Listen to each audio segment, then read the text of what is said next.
ঢাকা শহরের ব্যস্ত জীবন শেষে যদি ২৪ ঘন্টার জন্য একটি ব্রেক চান, তাহলে সিরাজগঞ্জ জেলাটি হতে পারে আপনার জন্য সেরা অপশন। ঢাকা থেকে মাত্র একদিনেই কিভাবে ট্রেন জার্নি দিয়ে শুরু করে ইতিহাস, ঐতিহ্য, সংস্কৃতি আর প্রকৃতির বুকে হারিয়ে যাওয়া যায় তার সম্পূর্ণ বিবরণ ও বিস্তারিত ডাটা এই ভিডিওর মাধ্যমে শেয়ার করব। বলছি উত্তরবঙ্গের প্রবেশদ্বার খ্যাত সিরাজগঞ্জ জেলার কথা।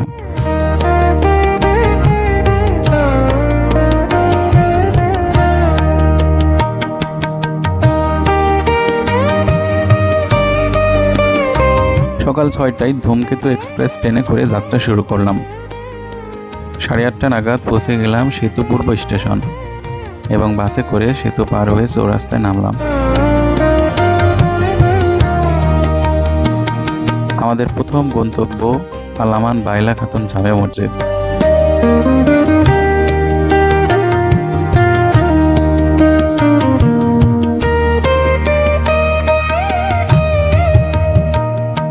সিরাজগঞ্জ রোড থেকে সিএনজি নিয়ে আমরা সরাসরি চলে গেলাম বেলকুচির মুকুন্দগাতিতে অবস্থিত স্থাপত্যের এক জাদুকরী নিদর্শন আলামান বাইলা খাতুন জামে মসজিদ দেখতে।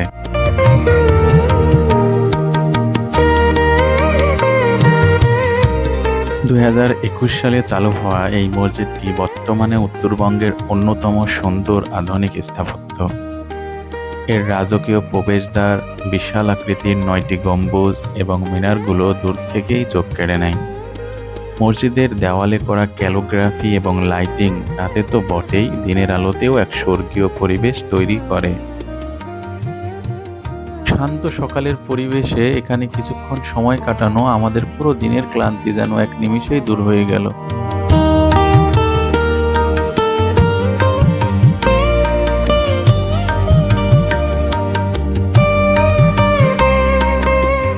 (৫০,১৬০ বর্গমিটার জমির উপর নির্মিত এই মসজিদে একই সাথে ৭,০০০ জন নামাজ আদায় করতে পারেন।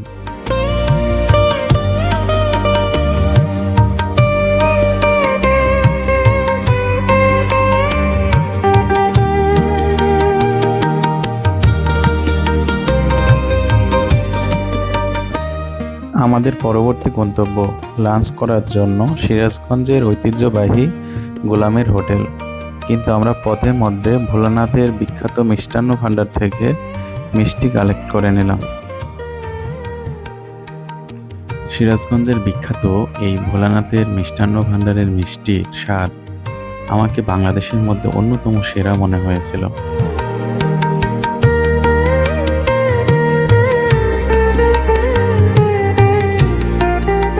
এই হোটেলের ভিড় আমাকে রীতিমতো অবাক করেছে। দূর দূরান্ত থেকে মানুষ এসে রীতিমতো যুদ্ধ করে খাবার টেবিল সংগ্রহ করছে।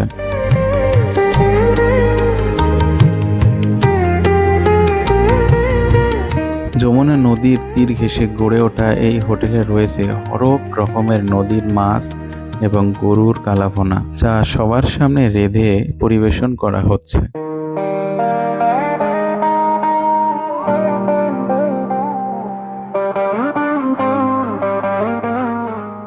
এখানে সিরাজগঞ্জের স্থানীয় লোকজন তো বটেই, দূর দূরান্ত থেকে যারা এখানে ঘুরতে আসে বা পিকনিকে আসে সবাই এখানেই খাওয়া দাওয়া করে, যার জন্য খাবার অর্ডার করার পরেও 30 মিনিট থেকে 1 ঘন্টা পর্যন্ত অপেক্ষা করা লাগতে পারে। আমরা অপেক্ষার এই সময়টা নদীর ঠান্ডা বাতাস খেতে খেতে কাটিয়ে দিলাম।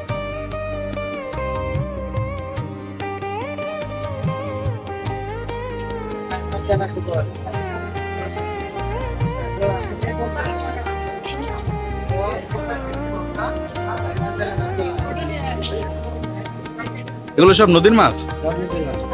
হ্যাঁ,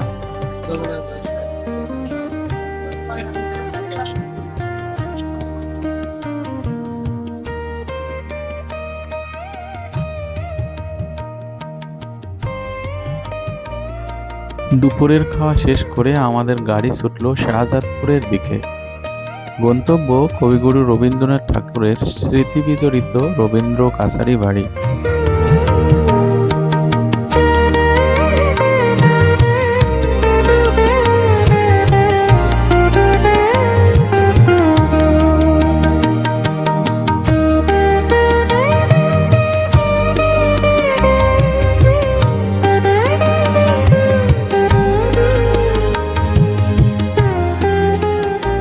এটি মূলত ঠাকুর পরিবারের জমিদারি দেখাশোনা করার জন্য কাছারি বাড়ি। দোতলা এই ভবনটির চারপাশে আছে বিশাল বড় বাগান। বর্তমানে এটি একটি সংরক্ষিত জাদুঘর। ভেতরে প্রবেশ করতেই আমরা দেখতে পেলাম কবিগুরুর ব্যবহৃত মূল খাট, আরাম কেদারা, ডাইনিং টেবিল, লোহার সিন্দুক এবং ওনার নিজের আঁকা কিছু ছবির কপি ও দুর্লভ আলোকচিত্র।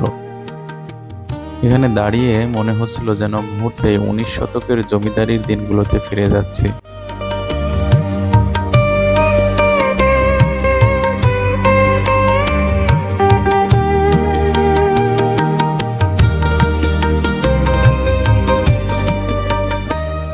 এটা হচ্ছে রবীন্দ্রনাথ ঠাকুরের কাছারি বাড়ি।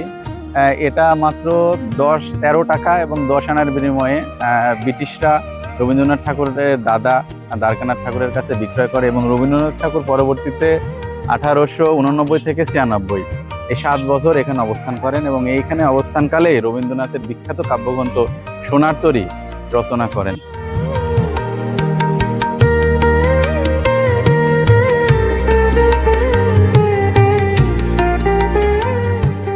শাহজাদপুর কাছারি বাড়িতে বসে রবীন্দ্রনাথ ঠাকুর তার অনেক বিখ্যাত ছোট গল্প ও কাব্য রচনা করেছিলেন। নাটকের মধ্যে আছে তার বিখ্যাত বিসর্জন নাটক। কাব্য ও কবিতার মধ্যে রয়েছে সোনার তরী ও চিত্রার বেশ কিছু কবিতা। এছাড়াও চৈতালির 28টি কবিতা এখানেই রচিত। তাছাড়াও বৈষ্ণব কবিতা, দুই পাখি, পুরস্কার ইত্যাদি। ছোট গল্পের মধ্যে আছে তার বিখ্যাত পোস্টমাস্টার এবং রতন চরিত্র। এছাড়াও রয়েছে রামকানাইয়ের ষাটকার, সম্পত্তি সমর্পণ, খোদিত পাষাণের অংশবিশেষ এবং ছুটি এবং সমাপ্তি।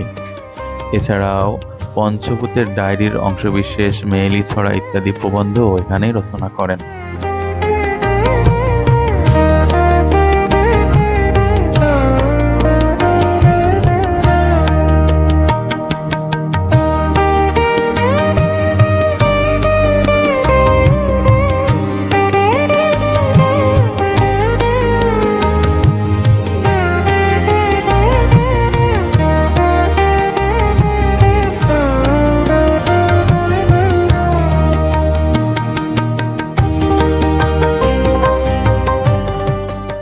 দেখতে দেখতে সময় বিকেল 3টা।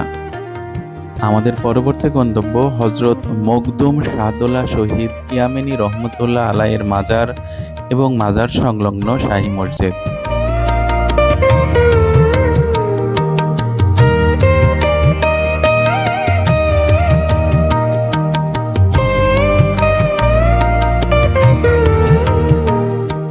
রবীন্দ্র কাছারি বাড়ির খুব কাছেই শাহজাদপুরের দরগাপাড়ায় অবস্থিত অত্যন্ত পবিত্র এবং ঐতিহাসিক স্থান এই মাজার এবং মসজিদ।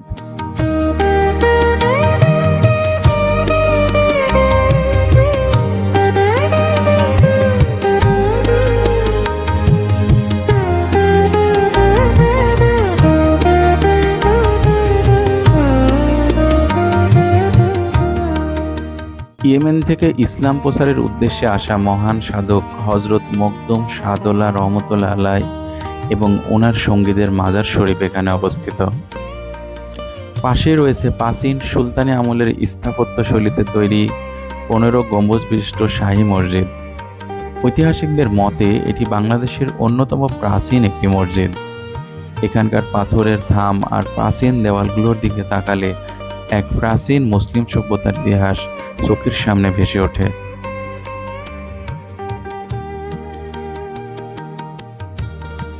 একদিকে বিস্তৃত শান্ত করতোয়া নদীর মৃদু ঢেউ আর কুলকুল ধ্বনি, অন্যদিকে নদী ঘেঁষা ঐতিহাসিক মাজারের আধ্যাত্মিক আবহ, দুটি মিলে এক অপার স্বর্গীয় পরিবেশের সৃষ্টি করে। বিশেষ করে বিকেল বা সন্ধ্যার নিস্তব্ধতায় যখন নদীর শান্ত জলে মাজার ও শাহী মসজিদের স্নিগ্ধ আলো প্রতিফলিত হয়, তখন চারপাশের সবুজ প্রকৃতির সাথে মিশে তৈরি হয় এক অপূর্ব মোহনীয় দৃশ্য।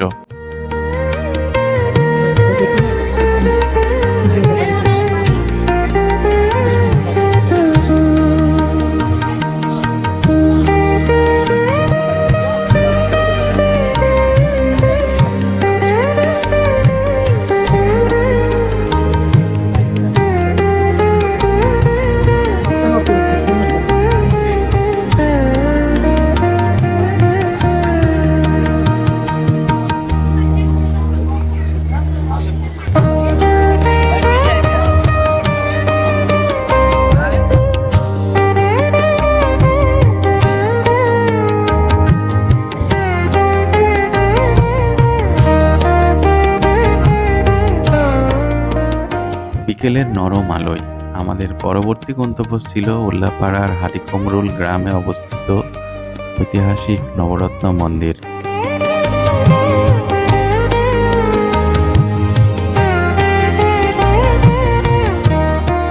দূর থেকে দেখতেই এই তিনতলা বিশিষ্ট মন্দিরটি আপনাকে মুগ্ধ করবেই।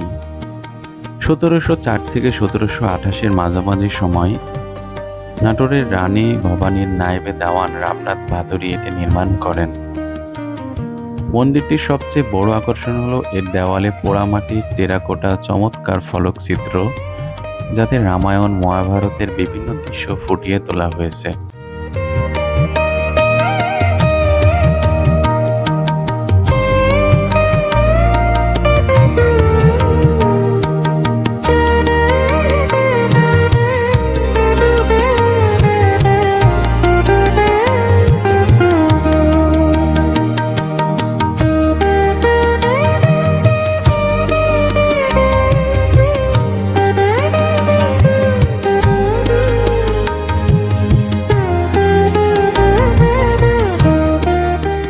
স্থাপত্য শৈলীর দিক থেকে মন্দিরটির অত্যন্ত আকর্ষণীয় এবং ভারতের ঐতিহ্যবাহী নবরত্ন রীতির অনুকরণে তৈরি।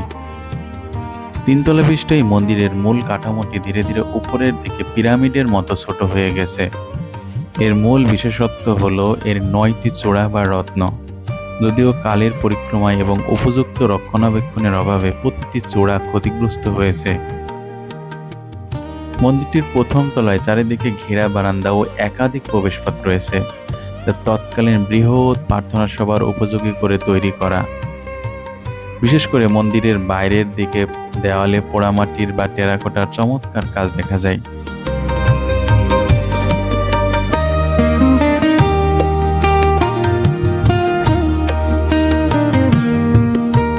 সারাদিনের ইতিহাস আর ঐতিহ্যের জানি শেষে গোধূলি লগ্নে আমরা পৌঁছালাম সিরাজগঞ্জ শহরের ফুল ঘেঁষে থাকা যমুনা নদীর তীরে, যা স্থানীয়ভাবে চায়নাবাদ নামে পরিচিত।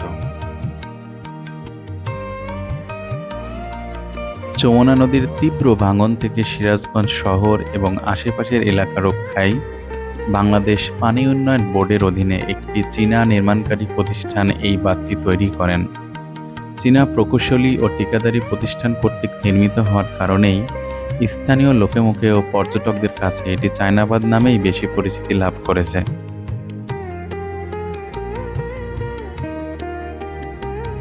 একদিকে নদীর ভাঙন রোধে প্রকৌশলগত কৃতিত্ব এবং অন্যদিকে প্রাকৃতিক সৌন্দর্যের মনোরম সংমিশ্রণ, এর দুয়ের কারণেই চায়নাবাদ সিরাজগঞ্জের পর্যটকদের অন্যতম বড় আকর্ষণে পরিণত হয়েছে।